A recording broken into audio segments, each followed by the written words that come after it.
సిపెలలో నేను సిద్ధముగా చేసుకో రాజు రానయ్యన్నాడు.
ఎంతమందికి దేవుని అవసరత ఉంది ఈ దినాల్లో అని ప్రశ్న వేశాడు. ఈ దినాల్లో సగటున మానవుడికి దేవుని అవసరత ఉందా? చాలామందికి లేదు. ఎందుకు లేదంటే ఉదయం లేవగానే మనకేది అవసరం అవన్నీ మన కాళ్ళ దగ్గరికి వచ్చి పడిపోతున్నాయి. పెద్ద పేదరికమేమి లేదు. మన ఆంధ్రాలో అసలు పెద్ద పేదరికం లేదు. సమృద్ధిగా ఆహారం ఉంది. ప్రభుత్వాలు కూడా చక్కగా అన్నీ సమృద్ధిగా కాళ్ళ దగ్గర తీసుకొచ్చి పడేస్తున్నాయి కదా. మంచి మంచి ప్రభుత్వాలు వస్తున్నాయి మనకి. ప్రభుత్వ అధినేతలు, నాయకులు మన కాళ్ళు ఎక్కడికి అందిపోతాయని కూలి కూడా వెళ్లకుండా సమృద్ధిగా మన కడుపు నిండా భోజనం పెడుతున్నారు కదా. పొలాలు ఎరుకోవటానికి ఇబ్బంది అంటే గ్యాస్ ఇస్తున్నారు కదమ్మా. రైస్ తక్కువే లేదు. ఒకప్పుడు బియ్యం దొరక్క బాధపడేవాడు. పల్లెటూరులో మా పూర్వీకులు మేము చూస్తూ ఉండేవాడు. ఆ చాట పట్టుకుని అప్పు కోసం వెళ్ళేవాళ్ళు. కొంచెం ఈరోజు బియ్యం ఇస్తే వండుకు తింటామయ్యా. బియ్యం ఉంటే కూరకుండే కాదు, పొయ్యి మీదకుంటే పొయ్యి కిందకు ఉండేది కాదు, పొలాలు ఉండేవి కాదు. ఈరోజు అది లేదు. ప్రియులరా, గ్యాస్ ఉంది, రైస్ ఉన్నాయి, భోజనం కూరగాయలు కూడా పెద్దగా ఎవరో కొంటలా, అంత మాంసాలే కదా. చికెన్ ఏదో కొద్దిగా ఆపమన్నారు, తగ్గారు కానీ మీరు కదా. అది కూడా తగ్గినట్టు కొద్దిగా కనపట్లేదు. కొంతమంది చికెన్ తింటున్నట్టున్నారు. అది ప్రాణం మీద భయంతో మానేసారేమో కానీ మొత్తం మీద కేజీలు చికెన్లు తింటున్నారు. మంచిదే, భోజనం తినమన్నాడు దేవుడు. మీరు అభివృద్ధి చెందండి, డెవలప్ అవ్వండి. కానీ ఈ నేపథ్యంలో ఏం జరుగుతూ ఉంది? దేవుని అవసరత లేకుండా పోయింది. ఎంతమందికి దేవుడు అవసరత ఉందమ్మా? లేదు, దేవుడు అవసరత లేదు. కానీ దేవుడు మనకిచ్చిన బాధ్యతను బట్టి వారికి అవసరం ఉన్నా లేకపోయినా మనం చేయాల్సింది ఏంటంటే క్రీస్తు గురించి చెప్పాలి. వారు వినినను వినకపోయినను నీవు చేయవలసిన పని చేయాలి. వారు వింటలేదండి. ఇర్మియాతో దేవుడు మాట్లాడాడు. ప్రభువా, వాడు వింటలేదండి.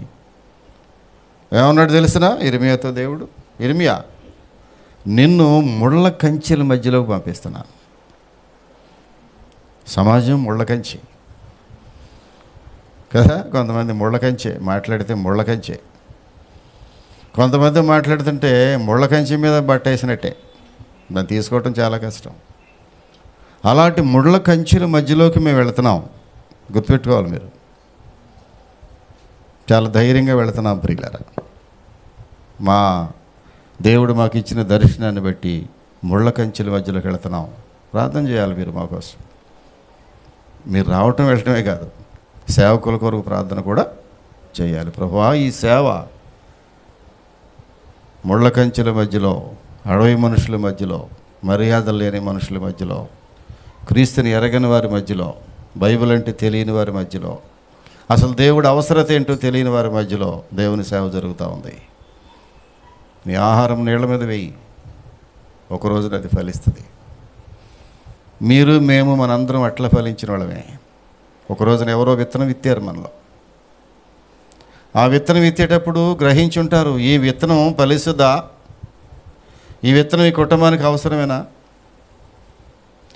ఈ ఇంటికి వెళ్తే వాళ్ళు ఏమనుకుంటారో, దైవ సేవకులు నీ గృహానికి భయం భయంగా వచ్చిన వాళ్ళే. అలా రాకపోతే దైవజనులు ఈ రోజున మనం దేవుని సన్నిధిలో ఉండేవాళ్ళం కాదు. కనుక చాలా సంతోషం ప్రియులారా, కొద్దిమంది మీరెంతో శ్రద్ధతో ప్రభు సన్నిధికి వచ్చారు. నీ కుటుంబంలో ఏదైనా జరుగుతుందంటే ఏ కార్యం ఇది? సైతాను కార్యం ఇది. కనుక ఏం చేయాలి? ఇప్పుడు నువ్వు తక్షణం ఏం చేయాలి? దాన్ని బంధించాలి. ప్రియులారా, ఇక్కడ ఏం జరిగింది? నా సమయం ఇంకను రాలేదు. ప్రియులారా, యేసు మాత్రమే అక్కడున్న సమస్యను పరిష్కారం చేస్తాడు. ప్రియులారా, మానసికంగా, శారీరకంగా ప్రియులారా అనేక సమస్యలు, అది నేరుగా నీవు దేవుని దగ్గరికి తీసుకువెళితే దేవుడు పరిష్కారము చేయనటువంటి సమస్య నీ కుటుంబంలో ఏదీ లేదు. ప్రియులారా, ప్రతి సమస్యకు ఒక పరిష్కార మార్గం ఏసే మార్గము అన్నాడు. నేనే మార్గమును, నేనే నీ సమస్యకు ఒక మార్గము చూపించేవాడు నేనే. ఆ విధంగా నువ్వు ప్రార్థన చేయగలవా? ప్రభువా, నా బిడ్డలకి సమస్య వచ్చిందయ్యా.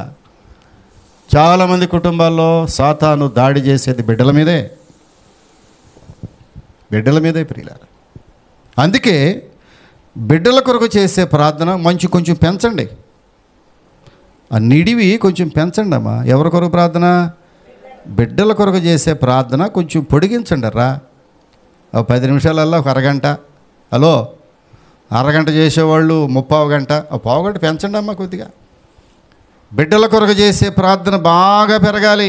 అందరు తల్లులకు చెప్తున్నాను నేను వాక్యానుసారంగా ప్రియులారా. ఇక్కడున్న సేవకుల పిల్లలకు కూడా చెప్తున్నాను నేను. బిడ్డల కొరకు చేసే ప్రార్థన పెరగాలి.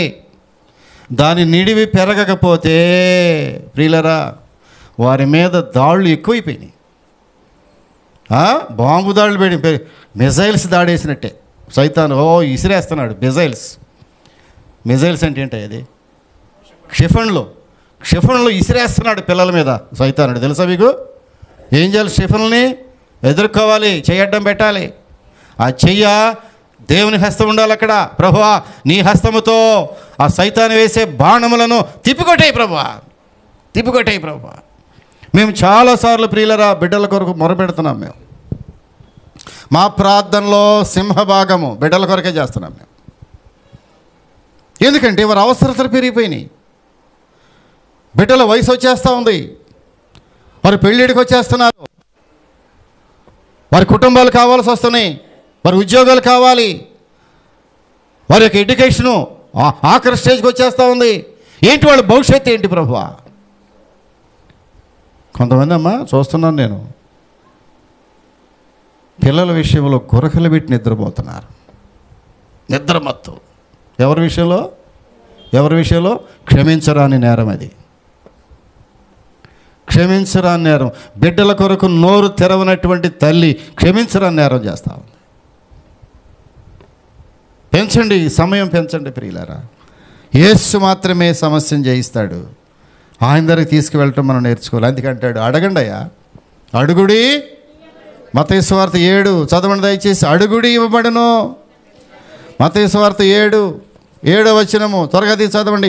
అడుగుడి మీకు ఇవ్వబడును, వెదకుడి మీకు దొరకును, తట్టుడి మీకు తీయబడును. ప్రియులారా, తట్టుడి మీకు తీయబడును. మన సమస్యలను అర్థం చేసుకోకపోగా ఇతరులకు దయచేసి సమస్యలు చెప్పవద్దు. ఇతరులకు సమస్యలు చెప్పి మీ జీవితాన్ని తేలిక చేసుకోవద్దు. ఇతరులకు సమస్యలు చెప్పి మీ కుటుంబాన్ని అలర్పాలు చేసుకోవద్దు. ఇతరులకు సమస్యలు చెప్పి ఎదుటివాడిని గొప్పలు చేయొద్దు. వాడు గొప్ప ఏమీ లేదు. చాలామంది వాడు ఏదో చేస్తాడని గొప్పలు చెప్పుకుంటున్నాడు. ప్రియుల కీర్తనకారుడు మాట్లాడతాడు, గుండె చెదిరిన వారిని. కీర్తనకారుడు మాట్లాడతాడు. చదవండి దయచేసి 147వ కీర్తన. 147వ కీర్తన 3వ వచనము. గుండె చెదరిన వారిని ఆయన బాగు చేయవాడు, వారి గాయములు కట్టువాడు. అబ్బా, ఎంత మంచి దేవుడు మనకున్నాడు. ఏమి దేవుడే! ఎలాంటి దేవుడు మనకున్నాడు ప్రియులరా! ఎలాంటి మంచి దేవుడు మనకు దొరికాడమ్మా!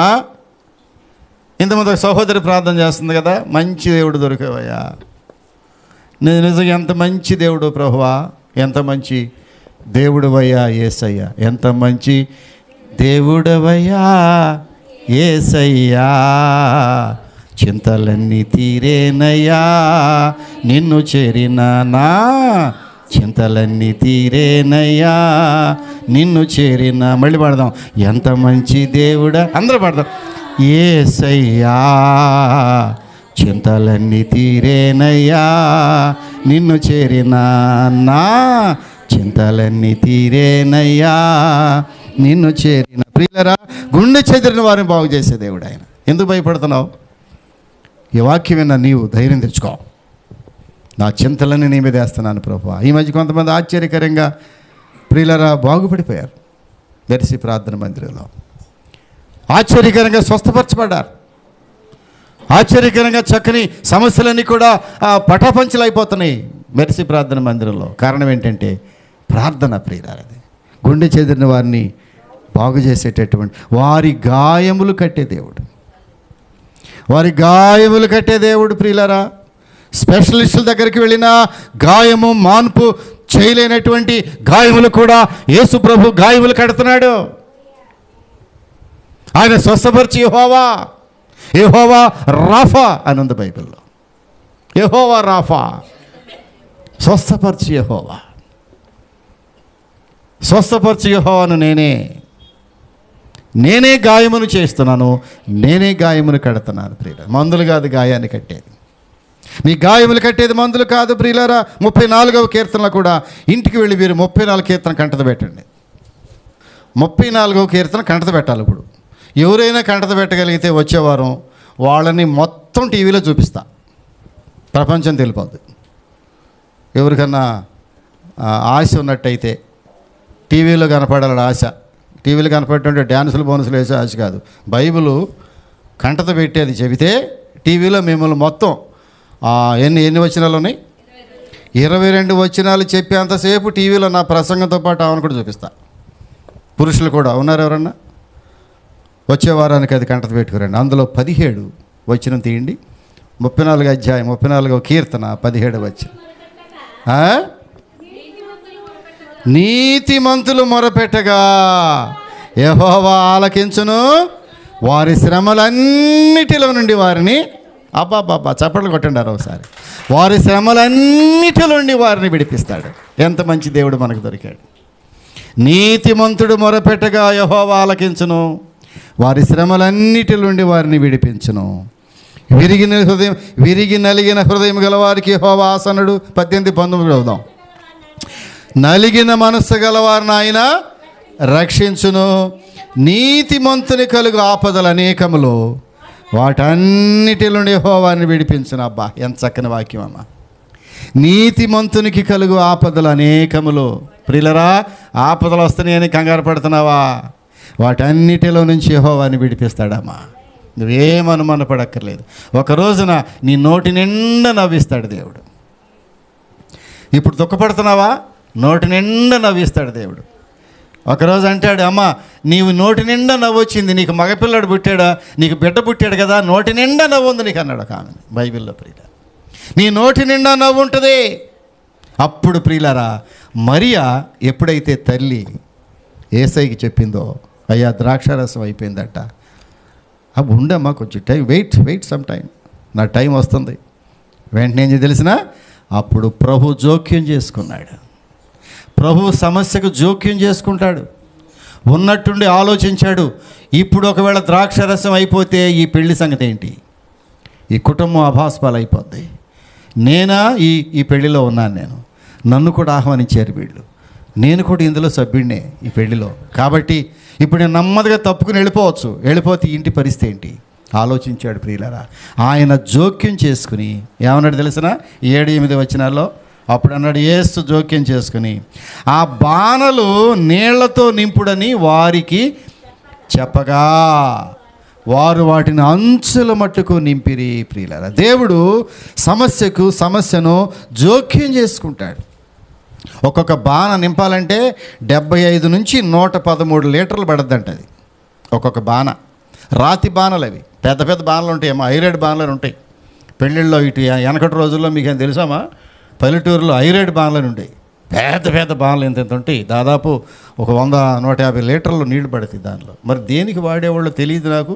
మీలో కొంతమందికి తెలుసా బాణలు ఎందుకు వాడతారు ఆ పెళ్ళిళ్ళలో? ఏమో తెలుసా మీకేమన్నా పెళ్ళిళ్ళు? ఐరేడ్ బాణలు అని ఉండే. మా ఊరిలో కొంతమంది ఇళ్లలో ఇప్పటికీ ఆ బాణలు జాగ్రత్తగా దాచి ఉంచుతారు. ఏంటి బాణలు? ఐరేడ్ బాణలు అండయ్యా. ఏంటి బాణలు? ఇది పెళ్ళిళ్ళకి వాడేవాళ్ళు అంటే అనేవాళ్ళు. మరి దానిలో ఏమి ఉండేవాళ్ళో తెలియదు. ఇప్పుడు అంత లేటెస్ట్ వచ్చేసి దాంతో పెద్ద పని ఏమి లేదు. ఇప్పుడు ఇక్కడ బాణలు, రాతి బాణలు 75 నుంచి 113 లీటర్లు నీళ్లు పట్టే బాణలు, 6 రాతి బాణలు ఉన్నాయి అక్కడ. ప్రభు అన్నాడంటే, అబ్బాయి మీరు మంచి వాటర్ తీసుకురండి. ఆ బాణలు 6 బాణలు అంచులు మట్టుకుని నింపేసేయండి. చక్కగా వాళ్ళు ఏం చేశారో అప్పుడు ఆయన వారితో, మీరిప్పుడు ముంచి, అప్పుడు ఏమని తెలిసినా, ఆ తల్లి ఏమని తెలిసినా, నాతో నీకేం సమయం రాలేదంటే అప్పుడు ఆ తల్లి గ్రహించింది. ఆ తల్లి పరిచారకులను చూసి, ఆయన మీతో చెప్పునది చేయుడి, ఆయన మీతో చెప్పునది చేయుడి, ఆయన ఏం చెప్పాడో అది చేయండి. నా వల్ల ఏం కాదు, చేయాల్సింది ఆయనే. నేను రికమెండ్ చేయటే తప్ప చేయాల్సింది ఆయనే. ఇప్పుడు ఆయన ఏం చెబుతాడో అది చేయండి. ఇది ఒక పాఠం మనకి. ఆయన ఏమి చెప్తున్నాడో అది చెయ్యాలి. అది చేయకుండా కష్టం. ప్రభువా నాకు 6 రాతి బాణలు నీళ్ళతో నింపడం కష్టమైపోద్ది, 100 లీటర్ల నీళ్ళు నింపలేమే అంటే ద్రాక్షరసం రాదు. ఆయన ఏం చెప్పాడో అది చెయ్యాలి. నీ కుటుంబంలో కార్యము జరగాలంటే యేసు ఏం చెప్తున్నాడో దాన్ని చేయటం నేర్చుకోవాలి. ఆయన చెప్పేది చేయకుండా నీ ఇష్టం వచ్చింది అడిగితే ప్రయోజనం లేదు ప్రియులారా. ఆయన చెప్పింది చేయండి. ఆయన ఏం చెప్పాడంటే, రాతి బాణల అంచువలకు నింపండి ప్రియులారా. సమస్య ఏదైనా మనం ప్రార్థన చేస్తే అది దేవుని సన్నిధికి చేరుతుంది ప్రియులారా. ఇక నుంచి ఈ సమస్యను ప్రభువు చెప్పటం నేర్చుకుందాం ప్రియులారా, నేర్చుకుందాం. 102వ కీర్తనలో కూడా ఒక మాట చూస్తే మనకి ధైర్యం కలుగుద్దో చూడండి. 102వ కీర్తన 17వ వచనం చూస్తున్నట్టయితే, ఆయన దిక్కులేని దరిద్రుల ప్రార్థన నిరాకరింపక వారి ప్రార్థన వైపు తిరిగి ఉన్నాడు. దిక్కులేని దరిద్రుల ప్రార్థన ఆలకించే దేవుడు ఆయన. ఒక దరిద్రుని మాట ఆలకించేవాళ్ళు ఈ లోకంలో ఎవరూ లేరే. నేను అనుకుంటాను, ప్రభువా నా మాట వినేవాళ్ళు ఎవరున్నారు ఈ లోకంలో? నేను చెబితే ఆలకించేవాళ్ళు ఎవరున్నారు ఈ లోకంలో? పొద్దునే ప్రార్థన చేశాను. ఈ ప్రార్థన సేవకురాలు విందో లేదో నాకు తెలియదు. ప్రభువా మేము ఏ పాటి వారమని మా మాట ఎవరింటారు ఈ లోకంలో? నాకు ఒకసారి అనిపిస్తుందమ్మా. కానీ ఈ దరిద్రుని ప్రార్థన నీవెన్నడే నిరాకరించావా? ఎప్పుడు కాదనలేదు ప్రియులారా. నీవు చేసే ప్రతి ప్రార్థన దేవుడు ఒక్క చిన్న అంశం కూడా నిరాకరించడు. దానిని ఏం చేస్తాడంట? దిక్కులేని దరిద్రుల ప్రార్థన ఏం చేశాడంటమ్మా? నిరాకరింపక వారి ప్రార్థన వైపు తిరిగి ఉన్నాడు. దిక్కులేని వారి ప్రార్థన దేవుడి ఇష్టము. బాగా బలిసిపోయిన వాళ్ళు, మదించిన వాళ్ళ ప్రార్థన కంటే, ప్రభువా నేను దిక్కులేని దానను, నేను తగ్గించుని సన్నిధిలో. రాత్రి హిజ్కియా ప్రార్థన చేశాడు. రాత్రి వాక్యంలో ప్రియులారా, హిజ్కియా తను తాను తగ్గించుకొని, బట్టలు చింపుకొని, గోడ తట్టు తన ముఖము తిప్పుకొని, ఆయన ఆ దీనత్వాన్ని జాగ్రత్తగా మెయింటైన్ చేశాడు. ఉందా దీనత్వం? ఉందా మనుషుల్లో ప్రియులారా? దేవుడు చూసేది నీ దీనత్వాన్నే. ఎవడు దీనుడైన మాట విని వణుకుచుండునో వాని మీదే ప్రభు దృష్టి ఉంటుందమ్మా. నీలో ఏమాత్రం గర్వం ఉన్నా దేవుడు నిన్ను చూడలేడు. గుర్తుపెట్టుకోవాలి, నీకు ఎన్నున్నా ఈ లోకంలో గర్వం కించిత్ కూడా నీవు రావటానికి నీకు వీల్లేదు. గర్వం గురించి ప్రతిరోజు ఒక 2-3 నిమిషాలు ప్రార్థన చేయండి. ఉన్నా లేకపోయినా, నీలో గర్వం లేకపోతే మంచిదే. లేకపోయినా ప్రార్థన చేయి, ప్రభువా గర్వము లేదనుకోవటం కూడా ఒక గర్వమేమో, నాలో ఏం గర్వం ఉంది అనుకోవటం కూడా గర్వమేనా? అది కూడా గర్వమే. అమ్మ నాకు నేర్పింది ఇది, పాస్టమ్ గారు పరలోకంలో ఉందా. విక్టర్, నీలో కొన్ని రకాల గర్వాలు కనబడతాయి. బలిదానమ్మ ఏంటమ్మా అలా అన్నావన్నా? అవునయ్యా, నీకు తెలియకుండా నీలో గర్వం ఎక్కడో దాగి, అదే దేవుడు కార్యం చేయటానికి అడ్డంగా ఉండేది. అదే నీ జీవితంలో గుర్తుపెట్టుకో. ప్రభువా నాలో ఉన్న గర్వం ఏంటో ఒకసారి చెప్పు, దాన్ని తీసి పడేస్తాను నేను. ఆస్తి, అంతస్తా, గర్వమా, ఏం గర్వం ఉంది నాలో? ఇంకేమైనా ఉందా గర్వం నాలో? ఇంకేదైనా నాకు తెలియని గర్వాన్ని నేను వెంటాడుతుందేమో నాలో? రోజుకు ఒక 2 నిమిషాలు గర్వాన్ని గురించి కేటాయించండి, టయాన్ని కేటాయించు. తప్పకుండా అందరూ రోజుకి 2-3 నిమిషాలు గర్వం గురించి ప్రార్థన చేయండి. ప్రభువా, నాలో గర్వం రానియొద్దు. దిక్కులేని దరిద్రుల ప్రార్థన దేవుడు ఆలకిస్తాడు. ప్రభువా, నేను దిక్కులేని వాడను. దావీదు భక్తుడు ప్రార్థన చేశాడు. ఆయన మహారాజు. ఏమన్నాడు? ప్రభువా, నేను దిక్కులేని వాడను. ఏమీ లేదు నా దగ్గర. ఏముంది? ఏమీ లేదు నా దగ్గర. ఏముందమ్మా? 1 కోటి రూపాయల బిల్డింగ్ ఉందా? ఏమీ లేదు. ఏమీ లేదు ప్రభు. దిక్కులేని వాడను ప్రభు, నీ అండ చేరి దిక్కు చేయును ప్రభు, దిక్కులేని వాడను ప్రభు. ఆంధ్ర క్రైస్తవ కీర్తన పాట ప్రియులారైతే, దిక్కులేని వాడను ప్రభు. ఒక గొప్ప కవి రాసిన పాట అది. దిక్కులేదు మనకి ఈ లోకంలో ప్రియులారా. దిక్కులేని దరిద్రుల ప్రార్థన దేవుడు ఆలకిస్తాడు. వాళ్ళ ప్రార్థన ఆలకించాడు. ఏమైంది తెలిసిన? అక్కడ గొప్ప కార్యం చేశాడు ప్రియులారా. దేవునికి ప్రార్థన చేస్తే ఆయన తప్పకుండా స్పందిస్తాడు. ఆయన స్పందించాడంటే ఏదో గొప్ప కార్యం నీ కుటుంబంలో జరుగుద్ది. ఇది ఇక్కడ స్పందించాడు. ఆయన స్పందించగానే ఏమైంది? ఆ మంచి నీరు ద్రాక్షరసంగా మారిపోయింది. ఆ ద్రాక్షరసం మళ్ళీ తయారు చేయాలంటే 3 రోజులు పట్టేది. 3 రోజులు పెళ్ళి అయిపోయేది. మొత్తం దవిడిదిడి బాధేసేవాళ్ళు. పెళ్లి కొడుకు తండ్రినో పెళ్లి కూతురు తండ్రినో. పెళ్లి కూతురు దగ్గర పెళ్ళా?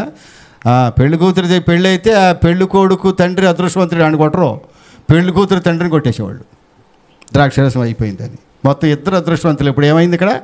ద్రాక్షరసం మళ్ళీ తయారు చేయకుండానే 6 రాతి బాణల్లో నింపిన మంచి నీరు రుచికరమైన ద్రాక్షరసంగా మారిపోయింది. అది ముంచి ముందు విందు ప్రధాని దగ్గర తీసుకెళ్ళండి అన్నాడు. ఆ ప్రధాని లేపి ఆడ తాగితే కంగారు పడిపోయాడు. ఏమయ్యా, మన ఇందాకటి వరకే జబ్బు ద్రాక్షరసం పోసి, జబ్బు అంటే పిచ్చి ద్రాక్షరసం పోసి, ఇప్పుడేంటి దాసుకుని మంచి ద్రాక్షరసం పోస్తున్నారు మాకు? కాదయా, ఈ కార్యం ప్రభు చేశాడయ్యా. అది ఒక ఆయన కనపడతాడు అక్కడ, యేసు ప్రభు వారు. ఆయన చేసిన కార్యమయ్యా ఇది. ఇప్పుడిప్పుడు మేము తయారు చేసిన ద్రాక్షరసం కాదు ఇది. ఆల్ ఆఫ్ ఎ సడన్ ఆయన నీటిని ద్రాక్షరసంగా మార్చేశాడు. అవును, నీటిని ద్రాక్షరసంగా మార్చగలిగిన దేవుడు ప్రియులారా. ఆయన మొదటి అద్భుతాన్ని అక్కడ చేశాడు ప్రియులారా. ఎంత గొప్ప అద్భుతం ప్రియులారా! ఆశ్చర్యకార్యం. ఎంత ఆశ్చర్యకార్యం చేశాడంటే మాటల్లో చెప్పలేని గొప్ప ఆశ్చర్యకార్యం. అక్కడ వాళ్ళందరూ, అంతకుముందు ఆగిన వాళ్ళు కూడా, కొంతమంది 2 సార్లు తింటారు భోజనం, కొంతమంది 2 సార్లు తింటారమ్మా. అటెంట్ కొంచెం జాగ్రత్తగా చూసుకోవాలి మనం. చూడండి, ఇక్కడ అంతకుముందు ద్రాక్షరసము తాగిన వారు కూడా, ఈ ద్రాక్షరసం బాగుంది ఇప్పుడు, ఇందాకంటే మంచి ద్రాక్షరసం వచ్చింది. ఎంత టేస్ట్గా ఉందంటే ప్రియులరా, ఏమన్నా తెలిసిన? ప్రతివాడును మొదట మంచి ద్రాక్షరసం పోసి జనులు మత్తుగా ఉన్నప్పుడు జబ్బు రసం పోస్తారు కదయా, నీవైతే ఇదివరకు మంచి ద్రాక్షరసం ఉంచుకుని ఉన్నావని అతనితో చెప్పాను. ఎంత గొప్ప కార్యం చేశాడు. మధురం అయిపోయింది, నీళ్లు మధురముగా మారిపోయినాయి. దేవుని జీవితాన్ని అలా చేయగలడు ప్రియులారా.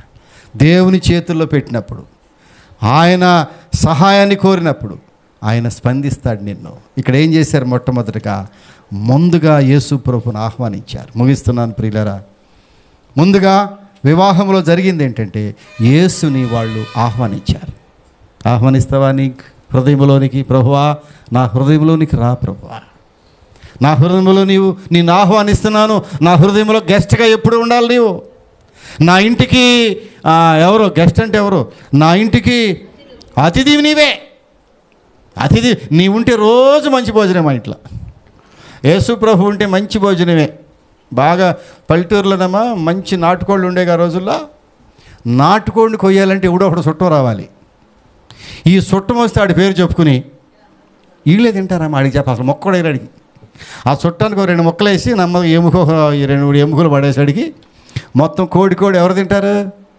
కోడి వీళ్ళే తినేస్తారు ఆడి పేరు చెప్పుకుని. ఇప్పుడు ప్రభు అంటాడు, నేను నీ ఇంట్లో ఉంటే ఎప్పుడు మంచి విందే నీకు. యేసుని ఆహ్వానిస్తావా? ప్రభువా, నీవు నా ఇంటికి రా ప్రభువా, నా గృహంలోనికి రా, నా హృదయంలోనికి రా. నీవు come in to my heart lord. చక్కని పాట ఉంది. నా హృదయంలోనికి రా ప్రభువా. నా హృదయంలోకి నీవు వస్తే నా ఇంట్లో అంతా సమృద్ధే, ఏ లోటు లేదు. ఒకవేళ సడన్గా సమస్య వస్తే నీవుంటే నాకు చాలు, నీవుంటే సమస్యకి పరిష్కారం దొరుకుద్ది ప్రభువా. ఇక్కడ ఎప్పుడైతే సడన్గా ద్రాక్షరసం అయిపోయిందో, పెద్ద సమస్య వచ్చింది. సమస్యను ఎక్కడ తీసుకెళ్ళారు? ప్రభు దగ్గరికి తీసుకెళ్ళారు. ప్రభు ఏం చేశాడు? వెంటనే స్పందించాడు.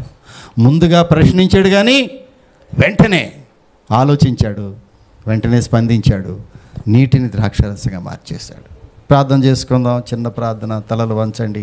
ప్రభువా, ఈరోజు నిన్ను ఆహ్వానిస్తున్నాను నా హృదయంలోనికి, నా గృహములోనికి నేను ఆహ్వానిస్తున్నాను ప్రభువా. ఒక్కసారి నా గృహములో ఉన్న సమస్యను తీర్చవా. నా గృహములో చెప్పలేని సమస్య వచ్చిందయ్యా. సాతాను నా మీద దాడి చేస్తున్నాడు ప్రభువా. సాతాను బిడ్డల మీద దాడి మొదలుపెట్టాడు ప్రభువా. వాడు కుయుక్తుల మీద గ్రహించలేని భయంకరమైన పరిస్థితుల్లో మా కళ్ళకు గురిటిదనం కలుగు చేస్తున్నాడు ప్రభువా. ప్రార్థన చేస్తా. ఒక్క నిమిషం నోరు తెరు.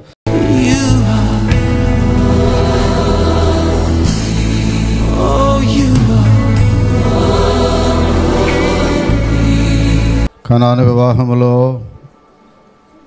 సడన్గా ద్రాక్షరసం అయిపోయినప్పుడు, ప్రభువా సమస్యను మీ దగ్గర తీసుకొచ్చినప్పుడు, అంతకుముందే మిమ్మల్ని వివాహములకు ఆహ్వానించడం జరిగింది. నీవు ఆ వివాహంలో ఉన్నావు కనుక ఏ లోటు రానివ్వలేదు. నీవున్న గృహంలో ఏ లోటు లేదు ప్రభువా. ప్రతి సమస్యకు నీ దగ్గర పరిష్కారం ఉంది. ప్రార్థన ఆలకించు గొప్ప దేవుడవు నీవు. ఈరోజు బిడ్డల ప్రభువా ఏ సమస్యలైతే నీకు చెప్పారో, వారి గృహంలో ఉన్న సమస్య మీ దృష్టికి ఏదైతే తీసుకొచ్చారో ఆ సమస్యకు మీరు పరిష్కారం ఇచ్చే గొప్ప దేవుడవు ప్రభువా. నీవు జోక్యం చేసుకునే దేవుడు. మా సమస్యల విషయంలో జోక్యం చేసుకుంటున్నావు. చాలామంది లోకంలో జోక్యం చేసుకునే ఎవరు లేరు. నీవైతే మా కన్నీరు తుడవటానికి సిద్ధంగా ఉన్నావు. తలుపు దగ్గరే నిలబడి ఉన్నావు. నువ్వెక్కడ దూరంగా లేవు ప్రభువా, మీరు మాకు సమీపంగా ఉన్నావు. తలుపు తీస్తే రావటానికి సిద్ధంగా ఉన్నావు. సిద్ధ మనసు కలిగిన దేవుడవు నీవు ప్రభువా. మా సమస్య పరిష్కారం చేయడానికి నీవు సిద్ధంగా ఉన్నావు. పరిష్కారం నీ చేతుల్లో పట్టుకుని వచ్చేసావు. మేము చెప్పటమే ఆలస్యం ప్రభువా. ఈ బిడ్డలు చెప్పారు సమస్యలన్నీ. ప్రతి సమస్యకు పరిష్కారం దయచేయండి. అది పెద్దదైనా చిన్నదైనా, ఏ సమస్య అయినా మీ దృష్టిలో ఒకటే, ఇక అసాధ్యమైనది ఏదీ లేదు. అది రోగమైన, ఆర్థిక సమస్య అయినా, బిడ్డల సమస్య అయినా, వివాహ సమస్య అయినా, ఏ సమస్య కూడా ప్రభువా మీ దృష్టిలో ఒకటే. మీకు చెప్పామా లేదా? మీకు చెబితే అది సాధ్యమే. సమస్తము సాధ్యం చేసే దేవా నీకు వందనాలు. బిడ్డలు చేసిన ప్రతి ప్రార్థన మీ సన్నిధికి చేర్చుకోండి. ఈ వాక్యానికి ముద్ర వేసి కృప చూపించండి. ఇదిగో బలను సమీపించబోతూ ఉండగా మీ సన్నిధి మాతో కూడా ఉంచి ప్రభువా, మీరే రొట్టె ద్రాక్షరసములో మీరే మా కృప చూపించమని వచ్చిన బిడ్డలందరూ ఈ చిన్న వాక్యాన్ని హృదయంలో దాచుకుని వెంటాకి సహాయం దయచేయండి. యేసు నామమున అడుగుచున్నాము తండ్రి, ఆమేన్, ఆమేన్.